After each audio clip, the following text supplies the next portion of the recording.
میرے زاویہ کی طرف سے آپ سب کی خدمت میں سلام پہنچے۔ میرے پاس آج کوئی ایسی بات نہیں خاص طور پر بیان کرنے کے لیے جیسی کہ ہوتی رہتی ہیں، لیکن آپ کے اچھے چہروں کو دیکھ کر مجھے اپنے ارد گرد اور اپنے گھر کا ماحول یاد آتا ہے۔ اس کا میں ضرور آپ کی خدمت میں ذکر کروں گا، اور وہ یہ کہ کس طرح سے معمولی چیزیں انسانوں کو ایک دوسرے کے قریب لانے کا باعث بن جاتی ہیں، اور بڑی بڑی چیزیں جو ہیں اور بڑے بڑے تہیے جو ہوتے ہیں، بڑے بڑے پمفلٹ چھپا کر اور کتابیں لکھ کر آدمی اس قدر ایک دوسرے کے قریب نہیں آتا جس طرح وہ کسی ایک معمولی سی بات کے باعث قریب آ جاتا ہے۔ کوئی 2-3 ماہ پہلے کی بات ہے، میں لڑکیوں کے ایک کالج میں گیا تھا۔ اب مجھے یاد نہیں کہ وہ کوئی پرائز ڈسٹریبیوشن کا موقع تھا یا کوئی ڈیبیٹ۔ بچوں، آپ جانتے ہیں کہ جب اس طرح کا کوئی موقع ہو تو انسان پر دباؤ بڑھ جاتا ہے۔ جب میں اس تقریب سے فارغ ہوا تو بچیاں حسب عادت آٹوگراف لینے لگیں۔ ان میں ایک بڑی اچھی سمارٹ سی لڑکی تھی، 2nd ایئر کی۔ اس نے کہا کہ کیا سر آپ بھی اپنے زمانے میں آٹوگراف لیتے تھے؟ میں نے کہا کہ ہاں، میں بھی آٹوگراف لیتا رہا ہوں اور اب بھی لیتا ہوں۔ وہ حیرت سے بولی، اب بھی آٹوگراف لیتے ہیں؟ کیونکہ اب آپ کو اس کی ضرورت نہیں ہے، اب تو آپ آٹوگراف دینے والوں میں سے ہیں۔ میں نے کہا کہ نہیں بچے، اب میں سمجھتا ہوں کہ مجھے اس کی زیادہ ضرورت ہے۔ تو اس نے کہا آپ کی آٹوگراف بک تو بہت قیمتی ہوگی۔ میں نے کہا کہ ہاں بہت قیمتی ہے۔ وہ پوچھنے لگی کہ آپ کی آٹوگراف بک میں تو بڑے نامور لوگوں کے دستخط ہوں گے۔ میں نے جواب دیا کہ ہاں، اس میں بہت ہی نامور لوگوں کے دستخط ہیں۔ اس نے درخواست کے انداز میں کہا کہ کیا ہم آپ کی آٹوگراف بک دیکھ سکتے ہیں؟ میں نے کہا کہ یہ مشکل ہے، میں نہ اسے آپ کے پاس لا سکتا ہوں اور نہ آپ کو وہاں تک لے جا سکتا ہوں کیونکہ آپ کو زحمت ہوگی، لیکن میں یہ ضرور چاہوں گا کہ میں آپ کو اس بک سے متعارف کروا دوں، اور میری یہ بھی آرزو ہوگی کہ جس طرح سے میں زندگی بھر آٹوگراف لیتا رہا آپ بھی لیں، اور آخر میں آپ کا حاصل ضرب اسی طرح کا ہو جس طرح کا حاصل ضرب میرا ہے۔ وہ بڑی ہی حیران ہوئیں۔ میں نے ان سے کوئی بھید کھولا نہیں، بس اتنا ہی کہا کہ کبھی موقع ملا تو ضرور بتاؤں گا۔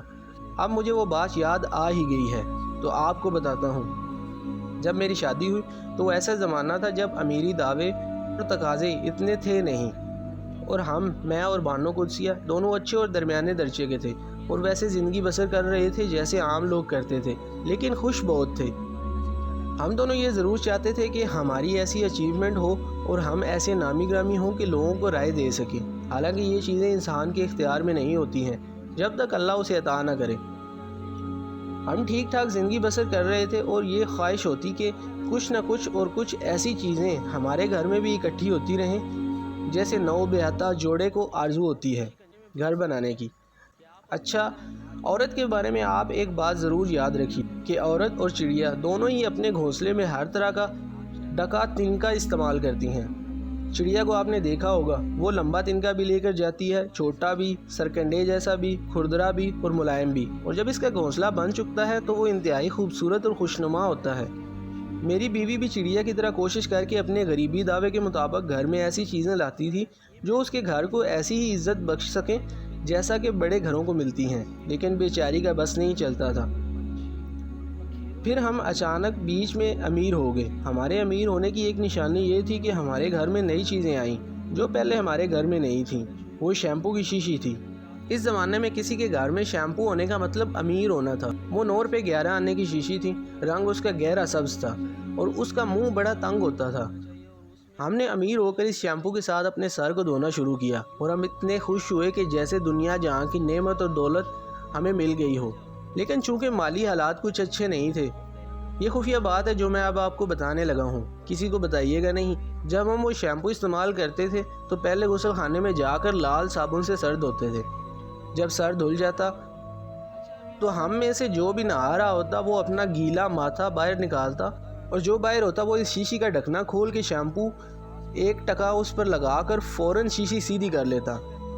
اب اس طریقے سے تو ظاہر ہے جھاگ ویسی نہیں اٹھتی جیسے آپ لوگ اللہ کے فضل سے اٹھاتے ہیں اور کھٹاکھٹ بنا کر سر دھو لیتے ہیں۔ میں کئی دفعہ شیمپو کے اشتہار دیکھتا ہوں تو مجھے یوں لگتا ہے کہ پاکستان کا سب سے مشکل مسئلہ شیمپو کا ہے۔ اگر یہ فیصلہ ہو جائے کہ کون سا شیمپو استعمال کرنا ہے تو پاکستان کے سارے مسائل حل ہو جائیں، کیونکہ شیمپو کے اشتہاروں کی ایک ہی روز دھما چوکڑی مچی ہوئی ہوتی ہے، لیکن ہمارے زمانے میں وہ ایک سبز رنگ کا شیمپو تھا۔ اچھا، میں بات کر رہا تھا اپنی عمارت کی۔ ہمارے امیر ہو چکنے کے بعد پھر ہم یہاں ایک امریکی پبلیکیشن ادارے فرینکلن سے وابستہ ہو گئے۔ مجھے اس ادارے سے ایک کتاب ٹرانسلیٹ کرنے کا آرڈر مل گیا۔ اور اس کے 1 ماہ بعد بانو قدسیہ کو بھی اسی ادارے سے ایک کتاب مل گئی۔ ہم نے 3 مہینے کی مدت میں اپنی انکم میں اچانک 5,000 روپے کا اضافہ کر لیا۔ اس طرح اچانک 5,000 روپے مل جانے سے ہمارے پاؤں زمین پر نہیں لگتے تھے۔ بانو نے ایک دن مجھ سے کہا کہ ہمارے گھر میں ایک بہت اعلیٰ درجے کی میز ہونی چاہیے۔ ہماری خوش قسمتی تھی کہ انہی دنوں کباڑیوں کے پاس کسی سفارت خانے کا سامان بکنے کے لیے آیا۔ اس سامان میں ایک کمال کی میز تھی جس پر کم سے کم 8 افراد کو سرو کیا جا سکتا تھا۔ وہ ولایت سے امپورٹ کی گئی تھی، نہایت ہی اعلیٰ درجے کی تھی۔ بانو کے بار بار بھاؤ تاؤ کرنے سے کباڑیا بھی تنگ آ گیا اور جان چھڑانے کے لیے ایک دن کباڑیا نے بانو سے کہا کہ بی بی ریڑھا لاؤ اور اسے لے جاؤ۔ اس طرح بانو اس میز کو ریڑھ پر رکھ کر بڑے فاتحانہ انداز میں گھر لے آئی اور ہمارے گھر میں بھی ایک نہایت اعلیٰ درجے کی میز آ گئی۔ اب ہم میں سے جس کو بھی کام ہوتا یا نہ بھی ہوتا وہ اس میز پر بیٹھ کر کرنے کی کوشش کرتا اور وقت گزرنے کے ساتھ ساتھ وہ میز ہمارے گھر اور زندگی کا ایک حصہ بنتی گئی۔ پھر گھر میں ہمارے بچے آتے رہے اور ہماری زندگیوں میں شامل ہوتے رہے، وہ بھی اسی میز کو استعمال کرنے لگے۔ لیکن میری بیوی بہت پارٹیکولر اور محتاط تھی کہ اس میز کی جو پائن وہ ٹاپ ہے کہیں اس میں کوئی خرابی پیدا نہ ہو جائے یا نشان نہ پڑے، اور اس میز نے بانو کی زندگی عذاب میں ڈال دی تھی۔ سارے کام چھوڑ کر اس کی نگاہیں میز پر مرکوز ہوتی۔ خواتین و حضرات، تقدیر کے آگے کسی کا بس نہیں چلتا۔ خدا کی کرنی یہ ہوئی کہ اس میز کے اوپر نشان پڑنے شروع ہو گئے۔ ایک دن بانو نے دکھی ہو کر کہا کہ میں اب اس میز کا پائن ووڈ ٹاپ پالش کرواؤں گی۔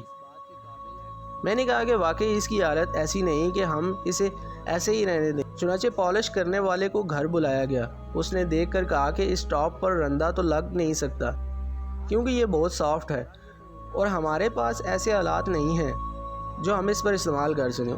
اس نے کہا کہ میں اس پر 4 زیرو کا ریگ مال لگا کر آہستہ آہستہ اس کی گھسائی کروں گا اور اس کے داغ دھبے جب دور ہو جائیں گے تو پھر میں ہلکے پینٹ کے ساتھ اس کو پینٹ کروں گا اور یہ نئی میز کی طرح ہو جائے گی۔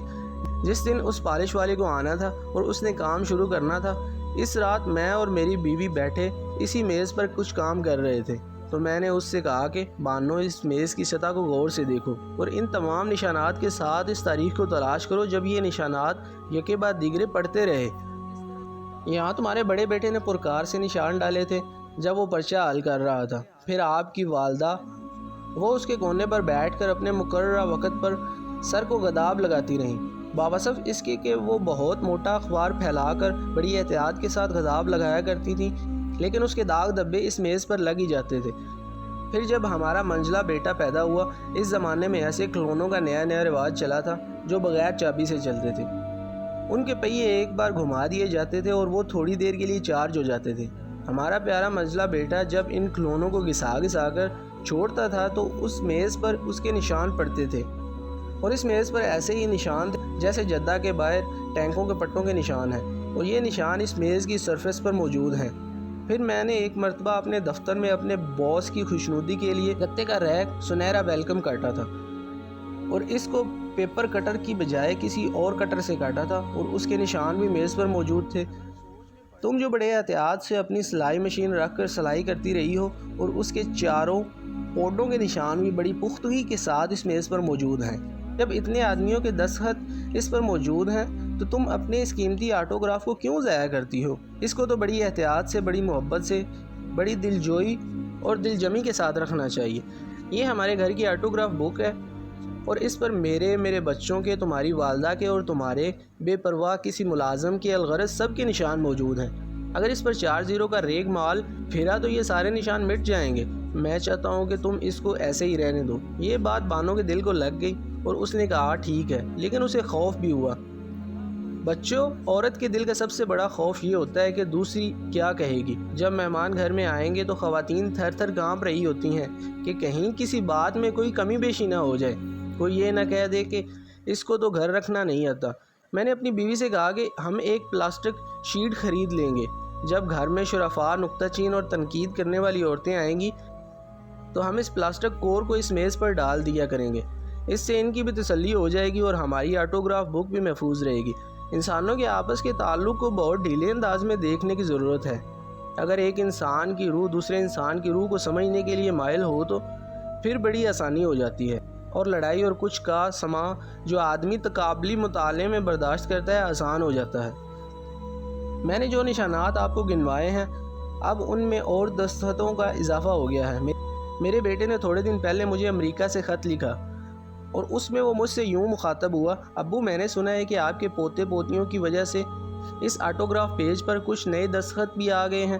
میں چونکہ دور ہوں، اس لیے مہربانی کر کے آپ اس آٹوگراف کے صفحے کا ایک فوٹو کھینچ کر مجھے بھیجیں۔ میں نے ایک ماہر فوٹوگرافر کی خدمات حاصل کر کے اس آٹوگراف پیج کی تصویر اسے ارسال کی۔ اتنی ساری لمبی بات آپ کو سنانے کا مقصد یہ تھا کہ کئی دفعہ اللہ کی طرف سے کوئی چیز انسان پر اجاگر ہو جاتی ہے، اور اللہ ہمیں معلوم دنیا سے ہٹا کر لامعلوم کی دنیا سے بھی علم عطا کرتا ہے، اور انہیں حاصل کرنے کے لیے، انہیں اپنا نصیب بنانے کے لیے میرے اور آپ کے پاس ایک جھولی ضرور ہونی چاہیے۔ جب تک ہمارے پاس پھیلانے کے لیے اور حاصل کرنے کے لیے ایک جھولی نہیں ہوگی، اس وقت تک وہ نعمت جو اترنے والی ہے وہ اترے گی نہیں۔ رحمت ہمیشہ وہیں اترتی ہے جہاں جھولی ہو، اور جتنی بڑی جھولی ہوگی اتنی بڑی نعمت کا نزول ہوگا۔ جیسا ایک لاڈلا بچہ ضد کر کے اپنے ابا سے یا اماں سے کوئی چیز حاصل کر کے ہی رہتا ہے، اور آج ہی لے کے دو، آج ہی لے کے دو۔ آپ بھی اپنے اللہ سے ضرور مانگا کریں اور ضد کر کے مانگا کریں، لیکن یہ ضد سب کے سامنے نہیں، ایک طرف کونے میں بیٹھ کر۔ آپ جو بھی دل میں ہو مانگا کریں، اور اللہ کے پاس ایک ایسا میٹر ہے جو کریکٹ کر کے ایسی چیز ہمیں عطا کرتا ہے جو ہمارے فائدے کی ہوتی ہے۔ آپ جب دعا کریں تو یہ ضرور کریں کہ اے اللہ وہ عطا کرے جو میرے فائدے میں ہے اور آپ کو بھی اچھا لگتا ہے۔ اللہ میاں سے کہیں کہ خدا تعالیٰ، میں دنیا دار بندہ ہوں، اور جو تو بہتر سمجھتا ہے وہ عطا کرے، اور یہ وہ چیز ہو جو میرے بھی پسند کی ہے۔ آپ نے دعا میں یہ چالاکی ضرور رکھنی ہے۔ جس طرح بش اور بلیئر ایک ہی آنکھ سے دیکھتے ہیں اور ان کے ذہن بھی ایک سمت میں چلتے ہیں، اس کے مطلب یہ ہوتا ہے کہ ایسی نظر میں یا زمین میں اللہ کی رحمت کا مقام وسعت میں نہیں ہے۔ بش اور بلیئر جیسی نظر سے دیکھنے والا شخص سمجھتا ہے کہ جو میں نے سوچ لیا وہی درست ہے، باقی سب غلط ہے، اور ایسی صورت میں کہ وہ خود آسودگی میں رہتا ہے اور ساری دنیا کو رہنے دیتا ہے، خود بھی عذاب کی زندگی بسر کرتا ہے اور لوگوں کو بھی ایسے ہی عذاب میں مبتلا رکھتا ہے۔ میرا اور آپ کا خدا کے ناطے سے یہ فرض بنتا ہے کہ باوصف اس کے کہ ہم کو ہمارا پڑوسی اچھا نہیں لگتا، اس کی ناک بڑی موٹی ہے اور سر سے گنجا ہے، لیکن وہ ہمارا پڑوسی ہے، اس کے رشتے سے میری زندگی آگے چل رہی ہے۔ ہم چند لوگ یہاں بیٹھے ہیں، جانے کتنے ہی کروڑ افراد یہ پروگرام سن رہے ہیں۔ اس طرح ہم سب ایک دوسرے سے وابستہ ہیں۔ کون گیہوں اگاتا ہے، کون انگور بوتا ہے، کسی کو علم نہیں ہوتا، لیکن وہ ہمارے لیے ایسا کر رہا ہے اور باقاعدگی سے بوریاں، کریٹ بھر بھر کے ہمارے لیے بھیج رہا ہوتا ہے، ہم اس کو، اور وہ ہمارا نام تک نہیں جانتا ہوتا۔ ہماری نانی آٹا گوندنے سے پہلے کہا کرتی تھی کہ جس کسی نے ایک کنک اگائی ہے، جس کسی نے یہ آٹا پیا، اللہ اونا دا بلا، کل جہان دا بلا۔ جس کسی نے بھی یہ گندم اگائی تھی اور جس کسی نے بھی اس کو پیسا تھا، خدا اس کا بھلا کرے اور ساری دنیا کا بھلا ہو۔ آپ خدا کرے کبھی بش اور بلیئر نہ بننا، بلکہ دونوں آنکھوں سے اللہ کی رحمت کو تلاش کرنا، انسانوں سے جڑے رہنا، ان سے وابستہ رہنا۔ اللہ آپ کو آسانیاں عطا فرمائے اور آسانیاں تقسیم کرنے کا شرف عطا فرمائے۔ اللہ حافظ۔